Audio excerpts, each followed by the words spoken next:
RTC హమాలీ కార్మికుల యొక్క సమస్యల మీద కార్యక్రమం నిర్వహిస్తూ ఉన్నాం. కారణం ఏమంటే గతంలో ఆర్టీసీ హమాలీలు పనిచేస్తున్నటువంటి సందర్భంలో మినిమం అనేది 10 రూపాయలు కవర్ వేసినా లగేజ్ చేసినా మినిమం 10 కేజీలు ఉండేదానికి 10 రూపాయలు ఇచ్చేది. ఇప్పుడు దాన్ని తగ్గించి 5 రూపాయలు చేయడం అనేది జరిగింది. ఇది గత ప్రభుత్వంలో ఇచ్చినటువంటి జీవోని ఇప్పుడు కొత్తగా దీన్ని అమలు చేయడానికి పూనుకున్నారు. దానివల్ల 24 గంటలు పనిచేసినా కానీ మినిమం 250 రూపాయలు కూడా వచ్చేటువంటి పరిస్థితి లేదు. ఈ పరిస్థితిలో మరి జీవనం గడవడం ఇబ్బంది ఉంది. అదేవిధంగా ఈఎస్ఐ లేదు, పిఎఫ్ లేదు, యూనిఫామ్ లేదు, ఏమీ లేకుండా ఈ ఆర్టీసీ యాజమాన్యం ఎట్టి చాకిరీ చేయించుకుంటుంది ఈ కార్మికులతో. మరి పెంచేది పోయి తగ్గించుకునే దుర్మార్గమైన చర్య. రానున్న రోజుల్లో పాత పద్ధతి ఏదైతే కొనసాగించాలని డిమాండ్ చేస్తున్నాం. ఒకవేళ ఆ పద్ధతి కొనసాగించుకుంటే ఖచ్చితంగా ఉద్యమాన్ని ఉధృతం చేస్తామని చెప్పేసి మీ ద్వారా తెలియజేస్తా ఉన్నాం. ఆర్టీసీలో జరుగుతున్న ఈ దారుణమైన హమాలీల మీద తీసుకున్న చర్యని తీవ్రంగా మేము ఖండిస్తున్నాం. ఈ సమ్మెలో పోయే క్రమంలో మేము ఏదైతే మేము ఇవాళ చేసిన కార్యక్రమాన్ని దృష్టిలో పెట్టుకొని గవర్నమెంట్ ఏమైనా చర్య తీసుకొని దాన్ని వెనుకకి తీసుకుంటే దాంతో మేము వెనుకకి తగ్గి ఆర్గనైజేషన్ యథావిధిగా పనులు కొనసాగించడానికి ప్రయత్నం చేస్తాం.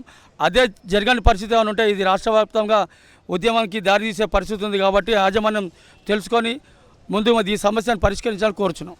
ఆర్టీసీ హమాలీ కార్మికుల ఐక్యత, ఆర్టీసీ హమాలీ కార్మికుల ఐక్యత, ఆర్టీసీ కార్మికులు ఈఎస్ఐ సౌకర్యం, ఆర్టీసీ కార్మికులు ఈఎస్ఐ సౌకర్యం, ఉచిత హెల్త్ ఇన్సూరెన్స్ సౌకర్యం, ఉచిత హెల్త్ ఇన్సూరెన్స్ సౌకర్యం.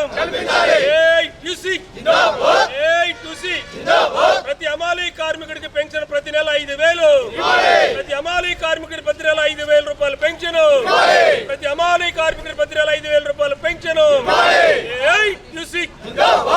నా పేరు గంటా వీరరాఘవులండి. పాలంత పోస్టర్గా చేస్తున్నాము. ఇప్పటికి కన్నా దాదాపు మా నాన్నగారు 30-40 సంవత్సరాలు చేసి ఆయన చనిపోయిన తర్వాత 98లో నాకు కార్డు ఇచ్చారు, ఐడి కార్డు. మా నాన్నగారు చేసినప్పుడు ఉపాధి లేదు, దీనికి ఏదో చేస్తున్నాం, బతుకుతున్నాం, జీవిస్తున్నాం.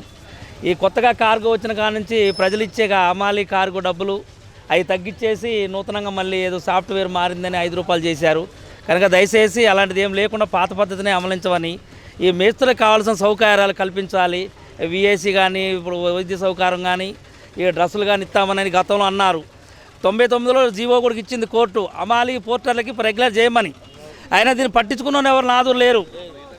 ఒక 2 రోజులు 3 రోజులు కష్టపడి హైదరాబాద్ మొత్తం తిరిగి ఈ సంస్థకు కావాల్సిన అధికారి దగ్గరకు పోయి సమర్పించాం. అయినా కానీ ఇంతవరకు పట్టించుకోలేదు. అప్పుడు జీవో ఇచ్చింది కోర్టు. హమాలీ పోర్టర్లకి కంపల్సరీ రెగ్యులేట్ చేయాలి. వాళ్ళకి విఐసి లాంటిది ఏదైనా బాగలేకపోతే హాస్పిటల్ వైద్య సౌకర్యాలు ఇలాంటివి కల్పించాలన్న, డ్రెస్ ఇవ్వాలన్నారు. ఇలాంటివి ఏమి లేకపోయినా వచ్చినా రాకపోయినా జీవిస్తూనే ఉన్నాము. డబ్బులు వచ్చినా ఈ గతంలో 5-6 సంవత్సరాలు ఈ మధ్యలో అసలు రూపాయి రాలేదు. ఏదో కూలీనాలు చేసుకుని బ్రతుకుతున్నాము. అదేవిధంగా మళ్ళీ మన కార్గోలు వచ్చిన తర్వాత మేస్తులు కావాలని మళ్ళీ మా పనులకు మేమే వచ్చి కొంతమంది ఏదో చేశారు.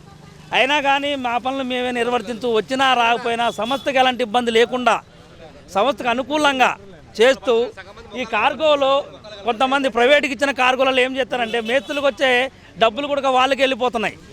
కష్టపడి రాత్రింబగుళ్ళు ఉండి పూలో ఏది లేకపోతే పనసకాయ లాంటి లేకపోతే ఐస్ లాంటిదో ఇలాంటివి దించినప్పుడు మేస్త్రికి దక్కట్లేదు. అది మాకు కార్గో వచ్చిందని వాళ్ళే తీసేసుకుంటున్నారు. మేస్త్రి తెల్లారులు ఉండి వాళ్ళకు వచ్చేది ఏముంటలా. కనుక దయచేసి అధికారులు స్పందించి మేస్త్రి పట్ల కొద్దిగా మా ఆయన దయ ఉంచి మీరందరూ కొద్దిగా ఆలోచించగలరని. మామూలుగా మాకు ఈ రీజన్లో ఎన్ని డిపోలు ఉన్నాయో, మన ఖమ్మం రీజన్లో ఎన్ని డిపోలు ఉన్నాయో ఆ చేసే మేస్త్రులందరినీ ప్రతి ఒక్క పెద్దలకి అధికారులు ప్రతి ఒక్కరికి వింటారా మీరు. ఎందుకంటే ఈ కొత్తగా వచ్చిన దాన్ని సాఫ్ట్వేర్ తీసివేసి మామూలుగా పాత పద్ధతిని అమలించాలని. నమస్తే, నా పేరు ఎల్లుస్వామి అండి. అసోడ్ బస్ స్టాండ్ లైసెన్స్ స్కూల్ అండి. మా నాన్నలు, మా బాబాయిలు, మా చిన్నలు ఎప్పటి నుంచో గత ఆర్టీసీ ఉన్న కంచెల్లి గత 25 సంవత్సరాలు 30 లోపు ఇప్పటివరకు ఆర్టీసీ ఏర్పడిన కంచెల్లి మా అమ్మాయిలు పనిచేస్తున్నారు. అదే బస్ స్టాండ్లో మా నాన్నలు చేశారు, మేము చేస్తున్నాం అదే పని. ఎప్పుడైతే యాజమాన్యం ఆర్టీసీ వాళ్ళు ఇట్లా దినసరిగా నిర్ణయం తీసుకుందో అది చాలా బాధాకరంగా ఉంది. ఎప్పుడైతే పాత రేట్లు అయితే ఉన్నాయో అది అమలు చేయాలి. లేదంటే కనుక మేము రాష్ట్ర వ్యాప్తంగా మొత్తం మేము ధర్నా తీయడం జరుగుద్ది. మాకు ఆర్టీసీ యాజమాన్యం మా ఆర్టీసీ లైసెన్స్ ఫోటోన్స్ ఆవేదన అర్థం చేసుకొని ఆ పాత రేట్లను అమలు చేయాలని ఆర్టీసీ యజమాని మేము కోరుకుంటూ మన ఆర్టీసీ అమల ఐక్యత, మన ఆర్టీసీ అమల ఐక్యత, ఆర్టీసీ అమల 10 రేట్లనే, ఆర్టీసీ అమల 10